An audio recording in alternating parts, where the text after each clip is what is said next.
सीतानाथ समारंभा श्रीरामानन्दार्य मध्यमा अस्मदाचार्य पर्यन्ता वन्दे गुरु परंपरा। जय जय श्री राधा रमण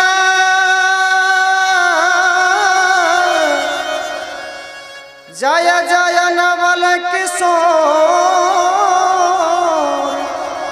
जय गोपी चित चोर प्रभु जय जय माखन चोर। वृंदावन बिहारी लाल की, सदगुरुदेव भगवान की, श्रीमद्भागवत महापुराण की जय हो। जय जय श्री राधे।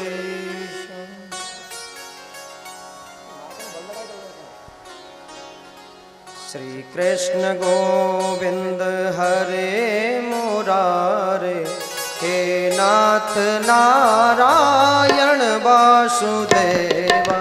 श्री कृष्ण गोविंद हरे मुरारी, हे नाथ नारायण वासुदेवा। श्री कृष्ण गोविंद हरे मुरारे, हे नाथ नारायण वासुदेवा। श्री कृष्ण गोविंद हरे मुरारी, हे नाथ नारायण वासुदेवा। हे नाथ नारायण वासुदेवा। हे नाथ नारायण वासुदेवा। हे नाथ नारायण वासुदेवा। हे नाथ नारायण वासुदेवा। हे नाथ नारायण वासुदेवा।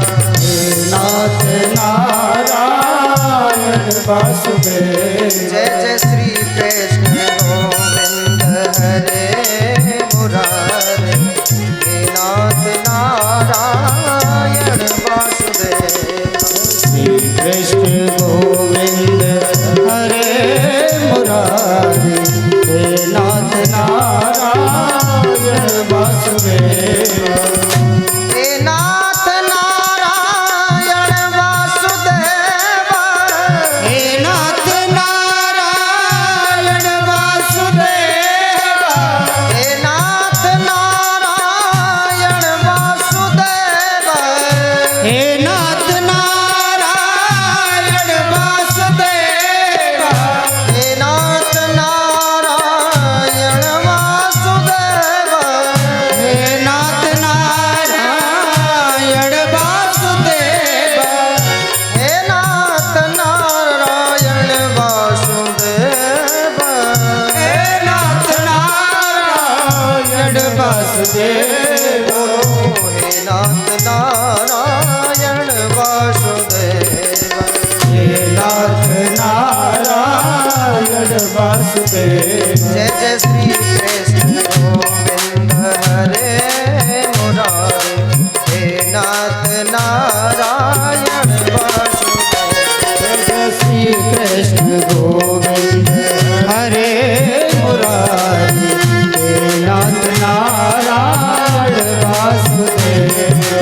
श्री कृष्ण गोविंद हरे मुरारे, हे नाथ नारायण वासुदेवा।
नारायण वासुदेव। जय जय श्री कृष्ण गोविंद हरे मुरारी हे नाथ नारायण।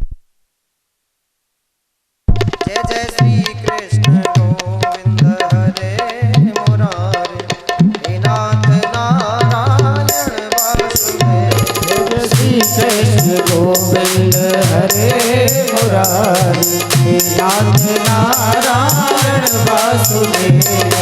हे नाथ नारायण वासुदेव। हे नाथ नारायण वासुदेव। हे नाथ नारायण वासुदेव। हे नाथ नारायण वासुदेव। हे नाथ नारायण वासुदेव। हे नाथ नारायण वासुदेव। हे नाथ नारायण वासुदेव। हे नाथ नारायण वासुदेव। हे नाथ नारायण वासुदेव। हे नाथ ना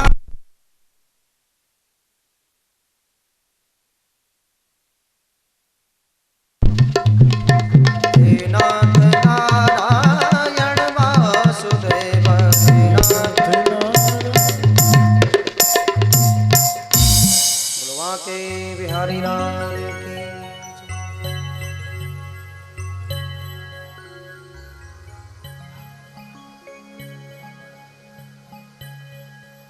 हरिओम तत्सत।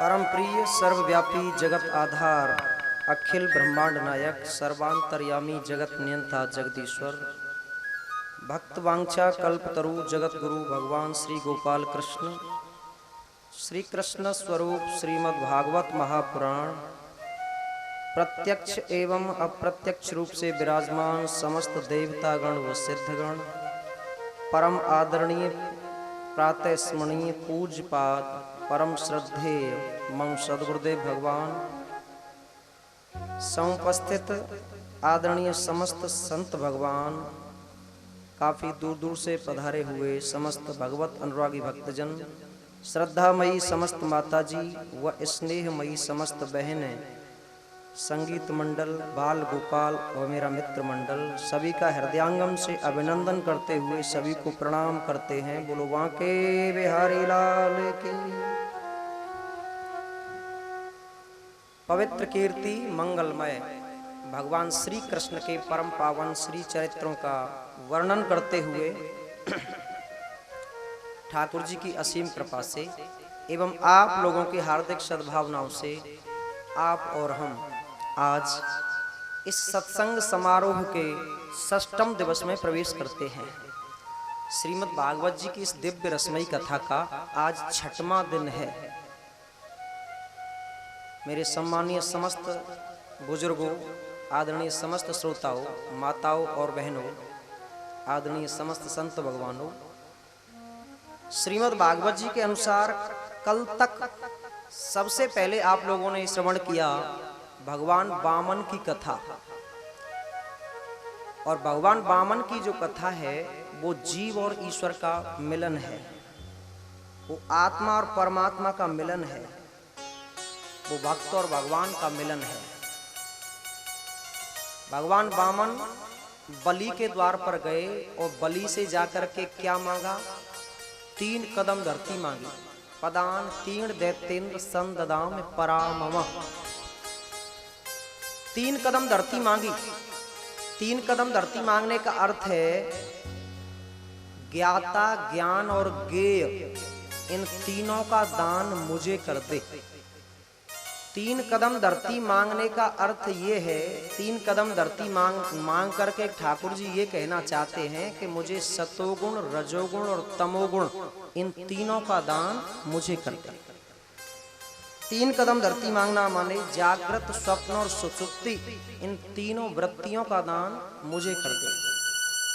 3 कदम धरती मांगना माने ध्याता, ध्यान और ध्येय, इन तीनों का दान मुझे कर दे। 3 कदम धरती मांगना माने तन, मन और धन, इन तीनों का दान मुझे कर दे, मुझे कर दे। सज्जनों, शरीर की सेवा करने से देहाभिमान में कमी आती है। मन की सेवा करने से सात्विक गुणों की वृद्धि होती है। और धन की सेवा करने से धन के प्रति जो लगाव है, धन के प्रति जो आकर्षण है, उसमें कमी आती है।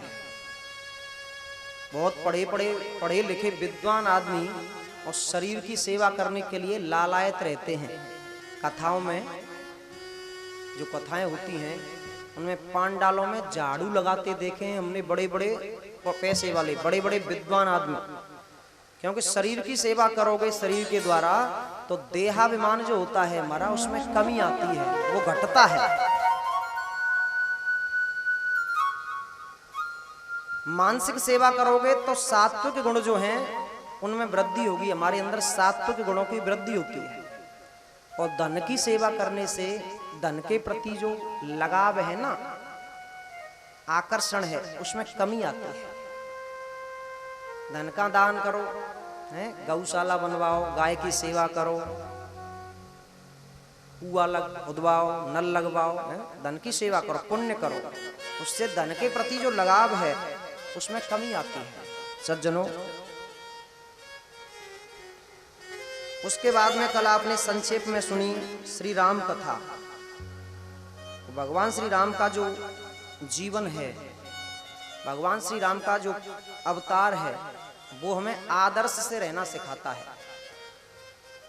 माँ बाप के साथ में संतान कैसे रहे, गुरु के साथ में शिष्य कैसा बर्ताव करे, ये हमें रामचरितमानस सिखाती है। यद्यपि राम जी की लीलाएं जो थी वो अलौकिक थी, दिव्य लीलाएं की राम जी ने, अलौकिक लीलाएं, लेकिन उनके जीवन का एकमात्र उद्देश्य था कि निश्चर हीन करहूं मैं भुज उठाए पन कीन, सकल मुनिन के आश्रम है जाहे जाहे सुख दीन। राक्षसों का संहार करने का उद्देश्य था ठाकुर जी का, क्योंकि ठाकुर जी दुष्टों का विनाश करने के लिए ही तो आते हैं। विनाशाय च दुष्कृताम, परित्राणाय साधूनाम, विनाशाय च दुष्कृताम, धर्म संस्थापनार्थाय संभवाम युगे युगे। धर्म की पुनः स्थापना करने के लिए ठाकुर जी, दुष्टों का संहार करने के लिए ठाकुर जी इस धरती पे जन्म लेते हैं, विविध शरीरों में आते हैं। तो संक्षेप में आपने राम कथा सुनी और उसके बाद में कल आपके समक्ष कन्हैया का प्राकट्य हुआ। साक्षात परब्रह्म परमात्मा ठाकुर जी वसुदेव और देवकी के यहाँ पे, माने देवकी के गर्भ से जेल खाने में पैदा हुए और जेल खाने से वसुदेव जी उनको गोकुल ले आए और गोकुल में बड़ा ही नंद महोत्सव मनाया गया। कल आपके समक्ष साक्षात आनंद ही मूर्तिमंत बनकर के आज गोकुल में आया है। नंद घर आनंद भयो, नंद के घर में लाला नहीं भयो तो क्या हुआ, बोले आनंद भयो, माने साक्षात आनंद ही मूर्तिमंत बन करके आज गोकुल में आया है। तो गोकुलवासी इतने आनंदित हैं कि कई महीनों तक नंदोत्सव मनता रहा, कई महीनों तक इतनी खुशी है, नंदोत्सव मन रहा है। और किसी को कितना समय बीत गया लेकिन किसी को कोई ध्यान ही नहीं है कितना समय बीत गया। अचानक से एक दिन नंद बाबा को याद आया कि भैया हम तो इनकम टैक्स देना भी भूल गए। नंद बाबा पे इनकम टैक्स लगा दिया था कंस ने, क्योंकि नंद बाबा के यहाँ पे 9 लाख गैया हैं, 9 लाख गाय, इसलिए सरकार ने इनकम टैक्स लगा दिया। तो नंद बाबा को ध्यान आया, होश आया काफी दिनों के बाद कि हम तो भैया इनकम टैक्स देना भी भूल गए। तुरंत ग्वाल वालाओं को बुलाया और ग्वाल वालाओं को बुला करके कहा, भैया तुम खूब नाचो गाओ, खूब उत्सव मनाओ, और मैं अभी मथुरा जा करके कंस को अभी कर दे करके आमतू, ठीक है? तब तक तुम मेरे छोरा को थोड़ा ध्यान रखियो, बाको विस्मरण मत कर दीजियो। बोले नंद बाबा आ जाओ आ जाओ, जय हो। नंद बाबा तुम बिल्कुल चिंता मत करो, तुम आराम से अपना कर भर के आओ, हम तुम्हारे छोरा को बिल्कुल निगरानी में रखेंगे, तुम चिंता मत करो। नंद बाबा जो है गौरस भर के मटकाओं में और गाड़ी में रख करके नंद बाबा मथुरा की ओर चल दिए।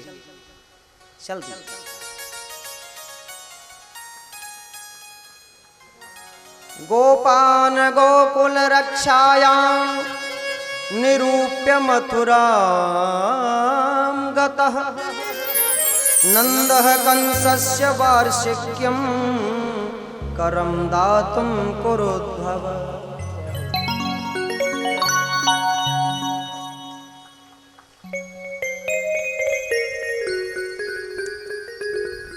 गौरस भर के मटकाओं में और गाड़ी में रख करके नंद बाबा मथुरा की ओर चल दिए और मथुरा जाकर के कंस से भेंट की नंद बाबा।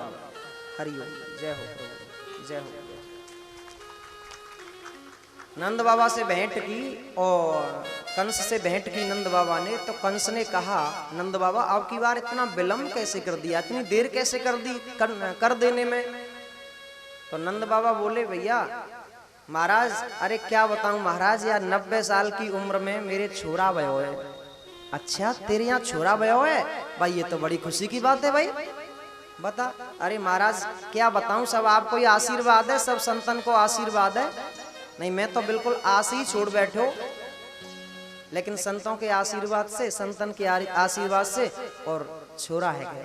अच्छा भाई ये तो बड़ी खुशी की बात है भैया, मेरो आशीर्वाद है, तेरा छोरा जुग जुग जीवे। अब बाय का पता है कि मेरो काल जय के यहाँ है, मेरो काल यही के यहाँ बैठो है, बाय का पता है। नंद बाबा इस तरीके से वार्ता कर रहे थे कंस से, तो दूर से ही वसुदेव ने उनको देख लिया जेल में से, और वसुदेव ने उनको देख लिया। अपने मन में विचार कर रहे हैं क्यों भाई, मैं अपना छोरा इनके यहाँ छोड़े आयो और नंद बाबा मथुरा घूम रहे हैं। तो वसुदेव जी डर गए, क्योंकि उन्हें पता था कि कंस ने घोषणा करवा दी है कि 1 महीने तक के सारे बच्चों को मरवा दिया जाए, मौत के घाट उतार दिया जाए। तो इस बात से चिंतित होकर के वसुदेव जी कि कंस के सेवक राक्षस जो हैं वो भेष बना करके घूम रहे हैं बालकों को मारने के लिए, और मैं अपना छोरा और इनके यहाँ छोड़े आयो और वसुदेव जी मथुरा में घूम रहे हैं, तो कहीं कोई अनिष्ट न हो जाए। इस डर की वजह से वसुदेव जो हैं वो डर गए, कांप गए। और जैसे ही नंद बाबा वार्ता करने के बाद, भेंट करने के बाद चले, तो वसुदेव ने दौड़ करके रास्ते में ही उनसे भेंट की। बोले नंद बाबा राम राम। अरे राम राम भैया वसुदेव, राम राम, कहो कैसे हो, सब ठीक ठाक। बोले भैया सब ठीक ठाक है, सब ठीक ठाक, आप बताओ। बोले भैया हम भी ठीक हैं। नंद बाबा तुम बताओ या मत बताओ, हमने तो सब सुन रखी है, हमने सुना है तुम्हारे घर पे छोरा हुआ है, या 90 साल की उम्र में तेरे यहाँ पे छोरा हुआ है, लड़का हुआ है, हमने सब सुन रखी है, तुम बताओ या मत बताओ। अरे भैया वसुदेव, मैं तुम्हें हृदय की बात बताऊं भैया, मैंने जानबूझ करके तो को ना बताई, मैंने संकोच में तो को ना बताई। क्यों भैया, काय का संकोच है भैया? मैंने यह संकोच की वजह से ना बताई कि मैंने ये सुन रखी है कि यह पापी ने तेरे 8 पुत्र मार दिए भैया, और मैंने तो ये सुनी है 8वीं छोरी भाई वो आकाश में उड़ गई। अरे भैया वसुदेव ने कहा भैया ये तो अपना प्रारब्ध है भाई, ये तो अपना भोग भाग है, कोई बात नहीं है।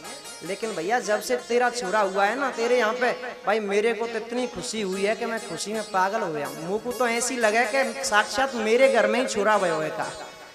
नंद बाबा बोले सो तो भैया एक ही माया है भाई, हम में तुम्हें कोई अंतर है का? तू मेरे छोरा को अपनो ही छोरा मान।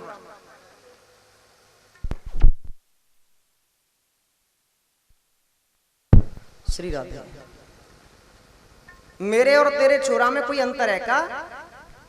तू मेरे छोरा को अपनो ही छोरा समझ। इस तरीके से बातें कर रहे थे, लेकिन मन तो वहीं पे अटका हुआ था वसुदेव जी का, मन बड़ा चिंतित है। अचानक से बात करते करते कहने लगे नंद बाबा तो को मालूम ना है, तो को मालूम ना है मैं बहुत बड़ा ज्योतिषी हूँ, मैं नंबर 1 को ज्योतिषी हूँ। अच्छा वसुदेव, तो भैया तेने तो मेरे को बताई ना, तू कैसा मित्र है मेरो, तू ज्योतिष भी जाना है? बोले हाँ मैं जानता हूँ बिल्कुल। तो भैया ने मेरे हाथ को देख के बताइयो मेरी कैसी ग्रह दशा कैसी चल रही है, जरा बताइयो। वसुदेव जी ब्रश मेघ करके हाथ देखने लगे और कहने लगे नंद बाबा भाई या समय पे तुम्हारी ग्रह दशा कछु ठीक ना चल रही भाई, ठीक ना चल। क्यों भैया? बोले भैया मेरी आपकी हस्तरेखा ये बता रही है कि इस समय आपके घर में कोई विशेष संकट आए व्यवहार हुए। सुनते ही नंद बाबा की धड़कन तेज हो गई। हे भगवान ये कैसी बात कर रहे हो तू? बोले हाँ भैया तुम एक काम करो, तुम मथुरा में मत घूमो और बहुत जल्दी घर भाग जाओ, चले जाओ। इतनी बात सुनी नंद बाबा ने और नंद बाबा ने वहीं से दौड़ लगा दी। हे नारायण मेरे छोरा की रक्षा करियो, छोरा की रक्षा करियो। ऐसे करते करते और नंद बाबा जो है दौड़ लगाने लगे और नंद बाबा गोकुल में नहीं आ पाए तब तक तो कन्हैया की मौसी जी गोकुल में आ गई। मौसी जी कौन आ गई?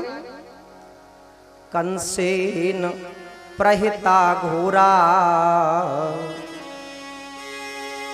पूतना बाल घातनी शिशूं सचार निघ्नन्ति पुरग्राम ब्रजादिषु कंसेन प्रहिता घोरा। नगर ग्रामों से बालकों की हत्या करती हुई हत्यारिन पूतना जो है वो पहुंच गई गोकुल में। गोकुल में सज्जनों नंद माने क्या है? आध्यात्मिक दृष्टि से देखें तो नंद कहते हैं जीवात्मा को। मथुरा माने शरीर और गोकुल माने हृदय, जरा ध्यान देना। और पूतना कहते हैं उत्पात को, उत्पात को। नंद है जीवात्मा, मथुरा है शरीर, गोकुल है हृदय और पूतना है उत्पात।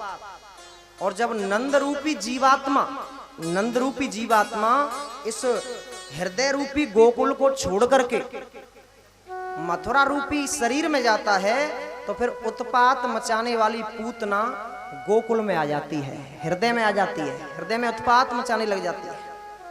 आ गई पूतना और गोकुल में प्रवेश करते ही इसने हल्ला सुना कि नंद घर आनंद भयो जय कन्हैया लाल की, हाथी दीने घोड़ा दीने और दीनी पाल की। पूतना ने जब ये शब्द सुने तो सोचने लगी आहा लगता है किसी के यहाँ पे किसी बच्चे का जन्म हुआ है, किसी बच्चे का जन्म हुआ है, तभी इतनी खुशियां मनाई जा रही हैं। ला देखूं तो सही वो कौन छोरा है। ला श्री गणेश वहीं ते करूंगी, श्री गणेश वहीं ते मनाऊंगा। लेकिन वहां तक पहुंचा कैसे जाए? तभी वो क्या देखती है कि बरसाने की तरफ से अनेकों गोपियां जो हैं वो बधाइयां लेकर के यशोदा के भवन की ओर जा रही थी। तभी सज्जनों क्या किया, उसने माया से अपना मनोहर रूप बना लिया, माया से सुंदर स्त्री का रूप बना लिया। हाथ में कीड़ा कमल ले लिया और छैल छबीली बन करके साड़ी पहन करके उस झुंड में जा करके मिल गई। सोचने लगी कि ला इस झुंड में मिल जाऊं तो मैं सीधी उसी ठिकाने पे पहुंच जाऊंगी, सही ठिकाने पे पहुंच जाऊंगी। पहुंच गई। सुखदेव जी कहते हैं परीक्षित ऐसे लग रही थी जैसे साक्षात श्री देवी आ गई हो। ये हम नहीं कह रहे, सुखदेव जी कह रहे हैं। गोप्य श्रियम दृष्ट विवागताम पतिम। अब श्रीदेवी का अर्थ कोई गलत मत लगा लेना। श्रीदेवी का अर्थ श्री माने लक्ष्मी, श्री माने लक्ष्मी। साक्षात बैकुंठ से लक्ष्मी मैया अपने पति का दर्शन करने के लिए उतर आई हो, ऐसी आज पूतना जो है लग रही है। तो सुंदर मनोहर रूप बना लिया उसने। सबके मन को हरण करती हुई पूतना वो झुंड में आकर के मिल गई और नंद भवन में पहुंच गई। गोपियों ने बधाइयां दी यशोदा को, तो इसने भी नाटक दिखाया। बहन बहुत बहुत बधाई हो, बहुत बहुत बधाई हो। अरे बहन यशोदा, जब से मैंने तेरे छोरा के बारे में सुनी है, आहा मैं तो सारे काम धंधे छोड़ गई और सारे काम धंधे छोड़ के और तेरे छोरा को बधाई दे आ गई, तेरे छोरा को मोड़ो देख भी आ गई। अब तू ऐसे टुकुर टुकुर का देख रही है, मुझे पहचान नहीं ना का। अब यशोदा बड़े चक्कर में पड़ गई कि ये मेरी बहन कहाँ से आ गई भाई। मैंने तो आज से पहले इसकी शकल सूरत कोई नहीं देखी, कभी नहीं देखी, ये मेरी बहन कहाँ से आ गई। फिर मन में विचार करने लगी, मन को समझाने लगी कि अरे मेरा ऐसा भुलक्कड़ स्वभाव है, मैं भूल जाती हूँ। जब इतने प्यार से बधाई लेकर के आई है तो होगी कोई जान पहचान की। अब मैं आते एकदम ये कह दूं कि बहन मैंने तेरे को पहचानो ना है, तो इस बेचारी को बड़ा बुरा लगेगा, बुरा लगेगा। यशोदा ऊपर से स्वागत भी कर रही है और मन में शंका भी है, और ऊपर से स्वागत कर रही है, अरे आओ आओ बहन, ये सब तुम्हारो ही आशीर्वाद है, तुम सबन को आशीर्वाद है। सो मेरे 80 साल की उम्र में मेरे छोरा भयो है, आओ बहन। और बहन जा तू सबसे पहले तो मेरे छोरा को बढ़िया सो आशीर्वाद दे के यहाँ, जब मैं तोते बात करूंगी बाद में। सज्जनों, पूतना यही चाहती थी। पूतना ने कहा बहन कहाँ है तेरा छोरा, कहाँ है तेरा छोरा, देख वो है पालने में सो रहे हो है, अभी मैंने नवाए के स्वाय दियो है, और तू भाई जगइयो मत, जगइयो मत, तू भाई चुपचाप सिर पे हाथ रख के आशीर्वाद दे के चली आइयो, ठीक है। आहा, उधर पालने में भगवान श्री कृष्ण कन्हैया जो है किलकारियां भर रहे थे, और जैसे ही तिरछी नजर से देखा, आहा मौसी जी आ गई, मौसी जी आ रही हैं। जैसी तिरछी नजर से देखा कि मौसी जी आ रही हैं, तुरंत कन्हैया ने अपनी आंखें बंद कर ली, नेत्र बंद कर लिए। विबुद्धताम बालक मारिकाग्रहम चराचरात्म सन्निमित लेक्षणम, नेत्र बंद कर लिए कन्हैया ने। कन्हैया ने नेत्र बंद क्यों किए, इस बात पर संतों ने अपने अलग अलग मत रखे, अनेक संतों ने अपने अपने मत रखे।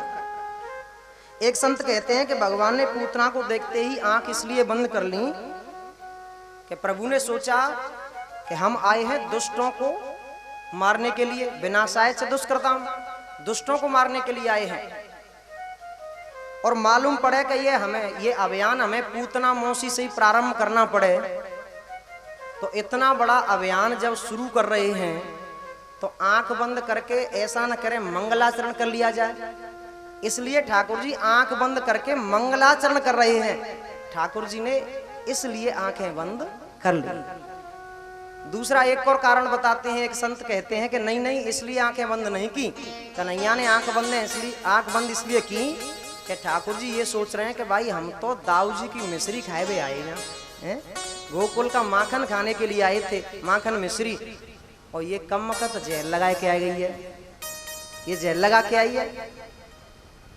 तो ठाकुर जी आंख बंद करके माने भोले बाबा को मना रहे हैं, भोले बाबा से ये कह रहे हैं कि भोले बाबा ये हमारे बस की बात ना है, जाए तो तुम ही पियो, तुम पुराने पिवैया हो ना, तुम्हें पुराना अभ्यास है पीने का, तुमने समुद्र मंथन के समय पे जहर को पी लिया था। ओ नीलकंठ महादेव यक्षकारे गले हैं, तुम्हारा गला नीला पड़ गया था, तक्ष सादोर विभूषणम, यक्षकारे गले नीलम तक्ष सादोर विभूषणम, तुमने समुद्र मंथन के समय पे जहर को पी लिया था, तुम्हारा गला नीला पड़ गया था। ओ नीलकंठ महादेव आओ इस जहर को तुम पियो, भैया मैं तो मिश्री खाऊंगा, मैं तो मक्खन खाऊंगा, ये मेरे बस की बात नहीं। अथवा कन्हैया ने नेत्र बंद इसलिए कर लिए, एक संत कहते हैं कि कन्हैया के पेट में करोड़ों ब्रह्मांड हैं, अनेक करोड़ों जीव रहते हैं, उस ब्रह्मांड में करोड़ों जीव रहते हैं। और जब पूतना जहर लगा करके आई तो वो लाखों जीव घबरा गए कि महाराज आप जहर पियोगे, जहर पेट में आएगा और हम सब मर जाएंगे, हम सब मर जाएंगे। इसलिए ठाकुर जी आंख बंद करके उनको समझा रहे हैं कि ओ बावरे हो, ओ मूर्खो, ओ बावरे हो, तुम मेरी शरण में आकर के घबराते हो, मेरी शरण में आकर के, अरे मेरी शरण में जो एक बार आ जाता है फिर मैं उसका बाल बांका भी नहीं होने देता, तुम क्यों घबराते, क्यों घबराते। आंख बंद करके समझा रहे हैं। सज्जनों, अनेकों मत प्रस्तुत किए संतों ने, और पूतना ने जब देखा कि कन्हैया आंख बंद किए हुए हैं, अवसर पा करके चुपचाप कन्हैया को पालने में से उठा लिया, और उठा करके विष लगा हुआ जो स्तन था वो कन्हैया के मुंह में दे दिया। सज्जनों, ठाकुर जी ने पहले तो विष पिया, और विष के बाद में दूध पिया, और दूध पीने के बाद में दूध के साथ साथ कन्हैया पूतना के प्राणों को खींचने लगे। और जैसे ही प्राणों को खींचा तो पूतना के मर्म स्थलों में भयंकर दर्द होने लगा, पीड़ा होने लगी, चिल्लाने लगी, सा मुंच मुंच, बेटा छोड़ दे, बेटा छोड़ दे, बेटा दर्द हो रहा है। और कन्हैया कहने लगे, मौसी हमने तो केवल पकड़ना ही सीखा है, हाल ही तो काहुआ पकड़े ना है, और एक बार अगर किसी को पकड़ लिया तो मौसी जी फिर जीवन में उसे फिर छोड़ते ही नहीं, छोड़ते नहीं, इसलिए हमने तो पकड़ना ही सीखा है। भयंकर पीड़ा होने लगी, और जब ज्यादा पीड़ा हुई तो भगवान को लेकर भागना चाहती थी, तब तक तो ठाकुर जी ने उसके प्राणों को खींच लिया और वो निष्प्राण होकर के धरती पर गिर पड़ी। बोलो पूतना मर्दन भगवान की जय हो। धरती पर गिर पड़ी और जैसे ही गिरी उसका विशाल